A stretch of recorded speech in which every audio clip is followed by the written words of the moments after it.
Salut et bienvenue dans cette vidéo où on va parler de ceci. Pour les jardiniers qui sont en Suisse ou dans le nord de la France, on a eu un printemps catastrophique, envahi par les limaces et les escargots. Je te montre à l'écran ici la récolte de ce matin, c'est juste incroyable. Alors dans cette vidéo, je te propose de voir les 5 trucs pour apprendre à mieux les gérer.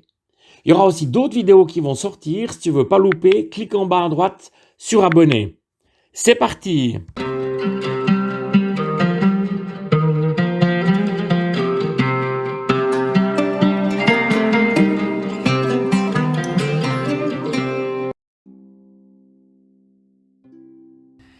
Donc c'est par jour de pluie que je viens me réfugier près de ma serre donc pour faire cette petite vidéo. Donc la première chose que je voudrais dire, c'est qu'il faut éviter l'utopie. J'ai des amis, des voisins qui décident de rien faire et qui disent les escargots et les limaces sont mes amis.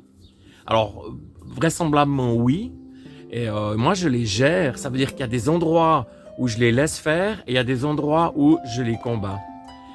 Donc je cherche un jardin productif et ces amis ou ces gens qui ont fait ces essais, ils ont tout perdu. Ils ont perdu les plantons qu'ils ont fait, ils ont perdu leurs salades, leurs courgettes. Ils ont vraiment, tout a été ravagé. Toujours dans le monde de l'utopie, il n'y a aucune matière végétale qui résiste aux limaces et aux escargots, ni les coquilles d'œufs, ni le marc de café. Tout ça, elles adorent, il n'y a pas de souci. Donc la solution, elle n'est pas là. Alors, j'ai une théorie donc qui consiste à dire il faut que le végétal, à un moment ou à un autre, passe l'épaule. Une fois que cette phase est atteinte, donc c'est bon, le végétal va prendre le dessus sur les limaces et les escargots. Alors ici, on voit un exemple très caractéristique. Donc on voit que des feuilles ont été mangées.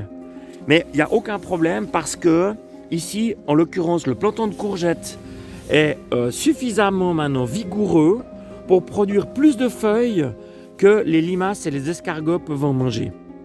Alors une fois que donc, le végétal a pris le dessus, il n'est plus nécessaire de se battre, plus rien à faire, c'est parti. Donc je vais avoir mes premières courgettes.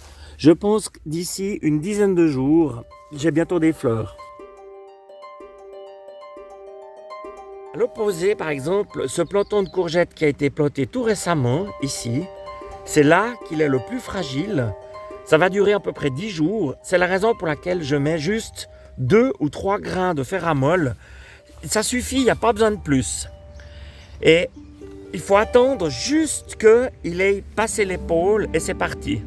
Le ferramol ou phosphate de fer est certifié en agriculture biologique, sans danger ni pour l'homme ni pour l'environnement. Il existe dans la nature, par exemple dans les Alpes. De couleur blanche, légèrement jaunâtre, la couleur bleue est ajoutée pour dissuader les oiseaux, non pas pour leur santé, mais parce que les cultures ne sont plus protégées. En plus, c'est un engrais car le fer est nécessaire au jardin. À ne pas confondre avec le sulfate de fer qui lui est toxique. Ceux qui refusent d'utiliser du phosphate de fer, malgré tous les avantages que ça a, cette solution, donc il existe une autre solution qui consiste à mettre des barrières. Donc c'est faire barrage. Donc on peut trouver dans les jardineries ce type de pot. Donc, qui va empêcher la limace de monter et de s'attaquer à la plante.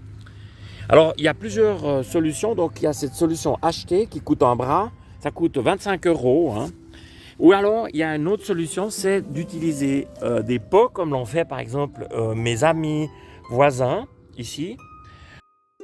Alors, personnellement, j'utilise des bacs à mortier que je scie en deux.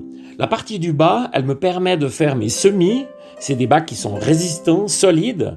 Et puis la partie du haut, c'est un déchet et je l'utilise comme anti-limace. Et là, pour preuve, à l'écran, je te montre, on voit vraiment les escargots qui sont coincés dans le haut de cette protection. Alors, je te remets le lien en haut à droite, comment j'ai fait ces bacs anti-limaces. La dernière solution, c'est au niveau des variétés.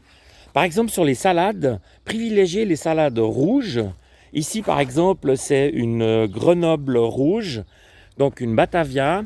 C'est beaucoup plus résistant, les limaces s'attaquent beaucoup moins aux autres couleurs que le vert. Voilà, j'espère que cette petite vidéo t'a plu. Si c'est le cas, lève le pouce. Je me réjouis de te retrouver et bon jardinage.